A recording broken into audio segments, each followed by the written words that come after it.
গুরু বৈষ্ণব আমার কৃষ্ণ ভক্তিমতী মায়েদের চরণে জানাই শতকোটি দণ্ডবোধ প্রণাম। আসুন আমরা গৌরচন্দ্র সাধন করি।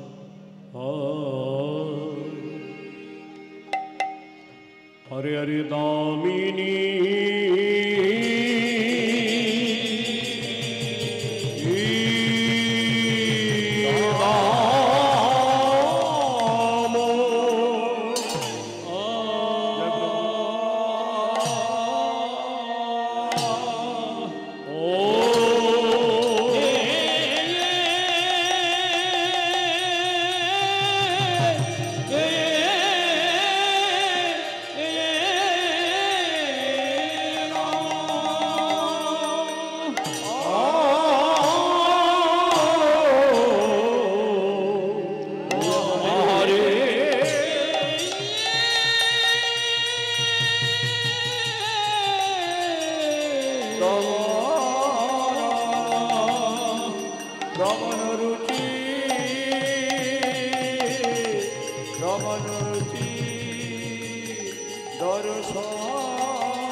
আবার আবার দামিনী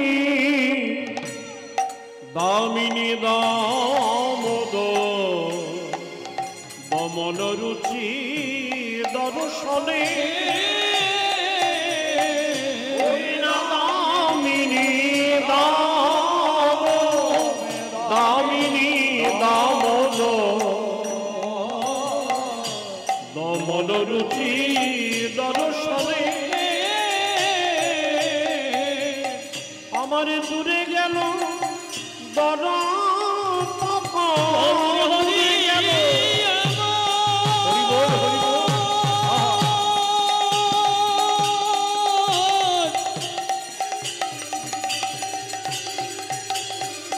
গৌরে হরি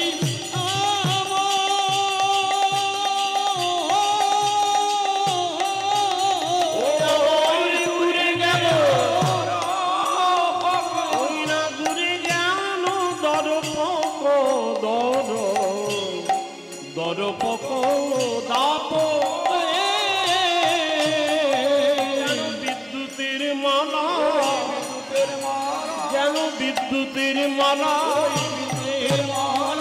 ধনির দুপুরে করে আনা বিদ্যুতের মালা ধরে দুপুর করে আনা বিদ্যুতের মালা ধনির দুপুরে করে আনা বিদ্যুতের মালা ধরে দুপুর করে মালা দেখলে জোড়াই ত্রিতাপে জ্বালা তাই গৌর হরি বল হরি বল।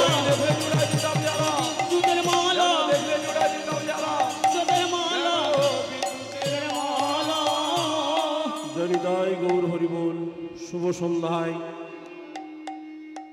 ভগবান শ্রীকৃষ্ণের রূপ বর্ণন।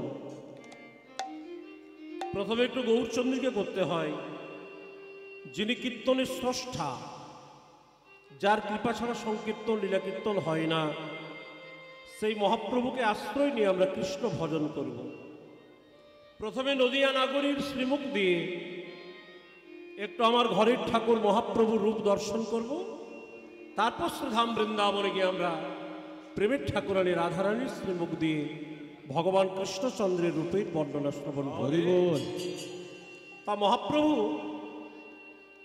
প্রায় 535 বছর পূর্বে রাধা কৃষ্ণ মিলিত বিগ্রহ তনু হয়ে যখন নবদ্বীপে গঙ্গার ঘাটে গঙ্গার তীরে শ্রীরাম নবদ্বীপের শচীময়ের অঙ্গনে অবতীর্ণ হলেন, ধীরে ধীরে নদিয়ার চাঁদ নিমাই যখন বড় হতে লাগলো, মায়েরা ওই গৌরাঙ্গের রূপের প্রভাব মুখে মুখে এমনভাবে প্রকাশ পেয়েছিল, শাস্ত্রে বলেছে যে নবদ্বীপ থেকে যদি কোনো সম্বন্ধ, পাত্রপক্ষ সম্বন্ধ যদি পাত্রীর ঘরে যেত, তা পাত্রী কি বলতো জানেন? পিসিমা, জেঠিমা, কাকিমা, ঠাকুমা সবার কাছে কানে কানে বলতো, ঠাকুমা নবদ্বীপ থেকে আমার সম্বন্ধ এসেছে, তা এক কাজ করো না, পাত্র হতদরিদ্র হোক, দেখতে কুৎসিত হোক, কানা খোড়া ঘাটের মোড়া যাই হোক না কেন, বিয়েটা যেন আমার নবদ্বীপেই হয়। দেখেছেন? এবার তুমি এমন কোন কেন কথা বলছো? তোমার বিবাহ হবে, ভালো পাত্রের সঙ্গে তোমার বিবাহ দেব, তা কানা খোড়া ঘাটের মোড়া হতদরিদ্র দেখতে কুৎসিত এমন ছেলের কথা কেন বলছো তবু নবদ্বীপে?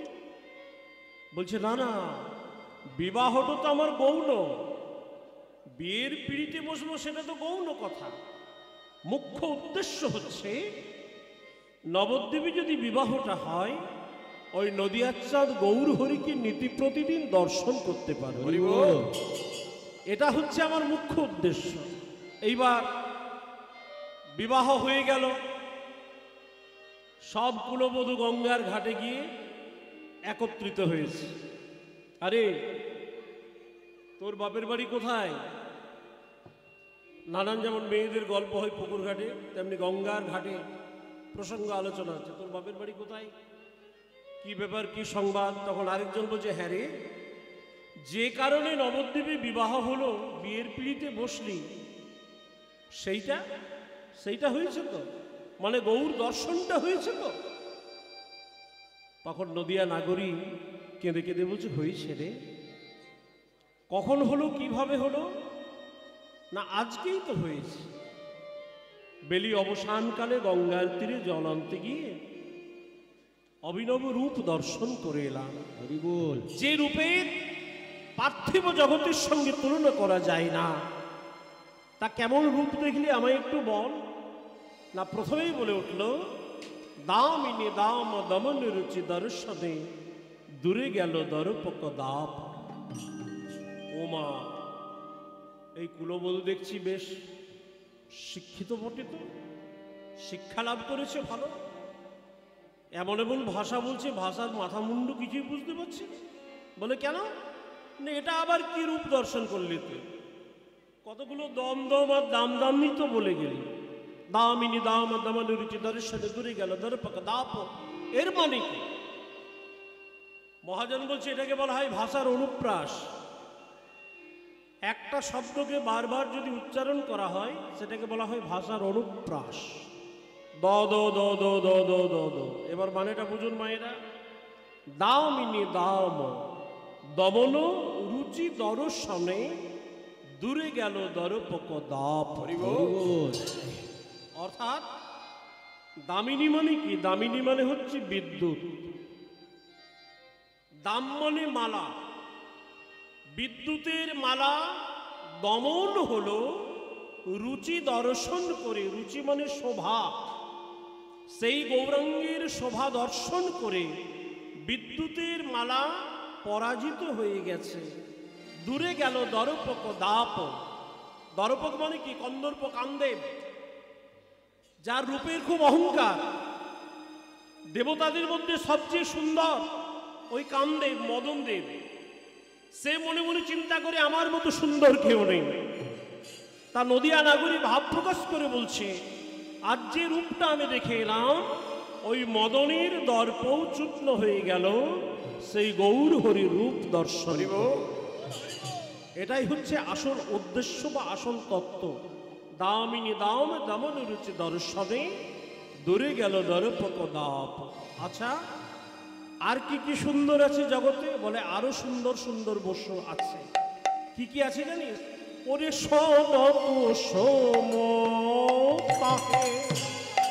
নানা কোন নিয়ে রে সোন কুসুম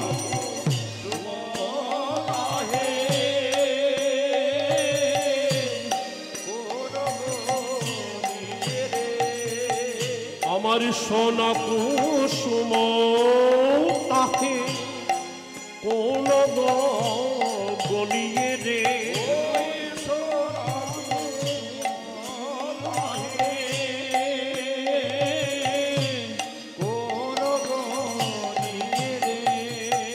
আবার প্রাতরায়ণ অরুণ সন্তাপ, প্রাতর মহাপ্রভু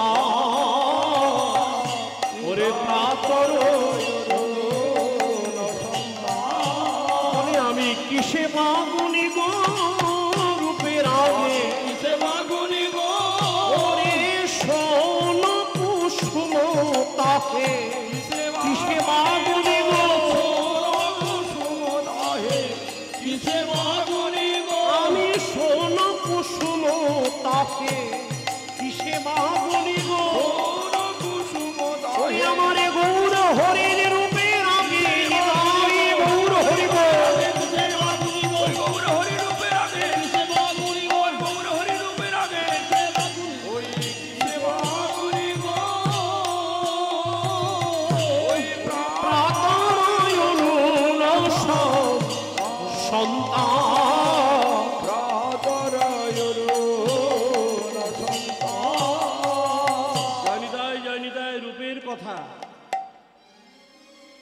জগতের সুন্দর সুন্দর বস্তুর সঙ্গে আমার গৌর হরি রূপের তুলনা দিচ্ছে বৈষ্ণব মহাজন এক নদিয়া নাগরিককে উপলক্ষ করে। সোন কুসুম তাহে কোন গণিয়ে রে প্রাতর অরুণ সন্ধ্যা। সোন কুসুম দেখেছেন মায়েরা? দেখবেন ছোট ছোট গাঁদা ফুলের মতো হয়, খুব সুন্দর দেখতে, লাল বর্ণ। সেই সোন কুসুমের সঙ্গে আমার গৌর রূপের তুলনা করতে গিয়ে জগদানন্দ রসরাজ বলছে সোন কুসুম তাহে কোন গণিয়ে। আমার গৌর হরি রূপের আগে সোন কুসুম কি কোনো ধরনের পাত্তা পেতে পারে? একটা কুসুম আপনি চয়ন করতে যান, যত সুন্দর সুন্দর জগতে ফুল আছে দেখবেন ফুলের মধ্যে দুটো বস্তু পাওয়া যায়, তাতে গোলাপি বলুন পদ্মই বলুন, ফুল সুন্দর সুন্দর দেখবেন কাঁটা থাকবে, আর আছে কি ফুলের মধ্যে পোকা থাকে। কিন্তু কেউ কোনোদিন বলতে পারে গৌর কুসুমের মধ্যে কাঁটা বা পোকা দেখতে পাওয়া যায়? তাই মহাজন বললেন কোন ফুলের সঙ্গে গৌর রূপের তুলনা করা যায় না, বরং তোমরা যদি গৌর ভজনা করতে চাও ওই বাগানের ফুল তুলতে হবে না, তোমরা যদি মন কুসুমটা গৌরের চরণে অর্পণ করতে পারো, এটা হলো সর্বশ্রেষ্ঠ সেবা বা পূজা। এই যে বাগানের ফুলগুলোকে বাদ দিয়ে দিন, আমাদের মনরূপী কুসুমটাকে একটু দেখুন, সেইটা দিয়ে যদি গৌর সেবা করা যায়, মায়েরা ভাবছে মন কুসুম দিয়ে গৌর সেবা করব, তাহলে আমাদেরকে সকালবেলায় ওই ফুল তুলতেও হবে না, আর বাজার থেকে ফুল কিনেও আনতে হবে না, তাই তো? বসে বসে স্নান করব আর মন কুসুমটাকে গৌরাঙ্গের চরণে অর্পণ করে দেব। যেহেতু শাস্ত্র বলছে মন কুসুমে গৌর সেবা করো। আপনারা বলবেন মন কুসুমটা দিয়ে যে গৌর হরি কি সেবা দেবেন বাবা, তা মন কুসুমে কি কাঁটা পোকা নেই? হরি বল। যতই মনে মনে ভাবুন লোকটা মনটা বেশ ভালো বটে, বলে না? ভেবেছেন তো? তা মন কুসুম দিয়ে যে গৌর সেবা দেবেন, তা মন ফুলে কি কাঁটা পোকা নেই নাকি? আছে। শাস্ত্র বলেছে ওই মন কুসুমটার পানে যদি ভালো করে চাইতে যান দেখবেন কাঁটাও আছে পোকাও আছে। হিসেব করবেন, আছে 5টি কাঁটা 6টি পোকা, আছে 5টি কাঁটা 6টি পোকা, আছে 5টি কাঁটা 6টি পোকা, 5টি কাঁটা 6টি পোকা, ওই মন ফুলে যাই গো দেখা 5টি কাঁটা 6টি পোকা। ওই ফুলে যাই গো দেখা 5টি কাঁটা 6টি পোকা। এই দাঁড়া, মন ফুলে আবার কাঁটা পোকা থাকে না? আছে, আছে গো। মন কুসুম দিয়ে গৌর হরির সেবা দেবে, তা মনটাকে যদি ভালো করে দেখা যায়, শাস্ত্র বলল 5টি কাঁটাও আছে 6টি পোকাও আছে। বসো, সাবধান ও মায়েরা, মন দিয়ে গোবিন্দ গৌর সেবা দেবেন তো, তা মনটার মধ্যে কাঁটা পোকাগুলোকে আগে বাদ দিয়ে দিন, তবে মন কুসুমটা দিয়ে সেবা দেওয়া যাবে। 5টি কাঁটা কি কি? শাস্ত্র বলেছে জাতির বিদ্যা মহাত্মাঞ্চ রূপ যৌবন মেয়ে বচন। 5 প্রকারের অহংকার আছে, জাতি, বিদ্যা, মহত্ব, রূপ আর যৌবন। এই 5 প্রকারের অহংকার যদি থাকে, এই 5টি কাঁটা থাকলে আমার গৌর গোবিন্দ সেবা দেওয়া যাবে না। খুব ভালো কথা বাবা। অহংকার একটা ছোট্ট শব্দ, কিন্তু এই অহংকার কথাটার মধ্যে তোমার জীবনের পতনের অন্যতম মূল কারণটা লুকিয়ে আছে। কিন্তু স্বামী বিবেকানন্দ বলেছেন আমাদের জীবনে অহংকার কখন আসে? হিসাব করে দেখবেন একটা মানুষের অহংকার কখন আসে গো? যখন প্রয়োজনের বেশি কেউ কিছু পেয়ে যায়, যোগ্যতার বেশি যখন কিছু পেয়ে যায়, তখন আমাদের অহংকার আসে। আর যখনই দেখবে ওর অহংকার এসেছে, জানবেন পতন হবে। তা অহংকার চূর্ণ করার একটা সহজ উপায় শাস্ত্রে বলেছেন সাধুগুরু বৈষ্ণবেরা। জানবেন অহংকার এসে গেছে, আর কোনো উপায় নেই, এবার পতন হয়ে যাবে। শাস্ত্র বলল পাশাপাশি যদি কোনো শ্মশান ঘাট থাকে, ওই শ্মশান ঘাটটা সন্ধ্যেবেলায় 3 পাক ঘুরে এসে নিজের গৃহে নির্জনে একাকিত্বে বসে বসে চিন্তা করবে, দেখবে তোমার অহংকার চূর্ণ হয়ে গেছে। কেন না, আমি যে শ্মশান ঘাটটা থেকে ঘুরে এলাম, সেই শ্মশানে আমার চেয়ে কত রূপবান, কত গুণবান, কত ধনবান, জ্ঞানবান মানুষ আজকে পুড়ে 2 মুঠো ছাই হয়ে মাটির সঙ্গে মিশে আছে, অহংকার চূর্ণ হয়ে যায়। তাহলে মন কুসুমে এই 5টি অহংকার যদি থাকে, গৌর গোবিন্দ সেবা হবে না। জাতির অহংকার, বিদ্যার অহংকার, মহত্বের অহংকার, রূপের অহংকার আর যৌবনের অহংকার। এটা হলো 5টি কাটা। আর 6টি পোকা কি কি? মন কুসুমে 6টি পোকাও আছে, 6টি রিপু, সেগুলো হচ্ছে 6টি পোকা। মায়েরা রিপু জানেন তো? বলছে বাবা সারা জীবন কাপড় জামা রিপু করে করে হাতে কড়া পড়ে গেল, তুমি আমাদেরকে সন্ধ্যাবেলায় রিপু শেখাচ্ছ। ওই রিপু নেই, ওটাকে বলে রিপু। আর এখানে রিপু মানে হচ্ছে শত্রু। কৃষ্ণ ভজনের পথে আমাদের প্রত্যেকের দেহে 6টি করে শত্রু আছে। সেই 6টি শত্রু কে কে না, কাম, ক্রোধ, লোভ, মোহ, মদ, মাৎসর্য। এই 6টি রিপু যদি থাকে, আমার মন কুসুম দিয়ে আমার গৌর গোবিন্দ সেবা দেওয়া যাবে না। তাহলে মন কুসুম দিয়ে গোবিন্দ সেবা হলো না, সন কুসুম তুল্য মূল্যহীন হয়ে গেল গৌরাঙ্গের রূপের কাছে। বলে আর কিসের সঙ্গে তুলনা করব? প্রাতর অরুণ সন্তাপ, আরে এবারে অরুণের সাথে তুলনা হবে, এবারে অরুণের সাথে তুলনা হবে, আমার আমার শ্রী গৌরাঙ্গের অরুণের সাথে তুলনা হবে।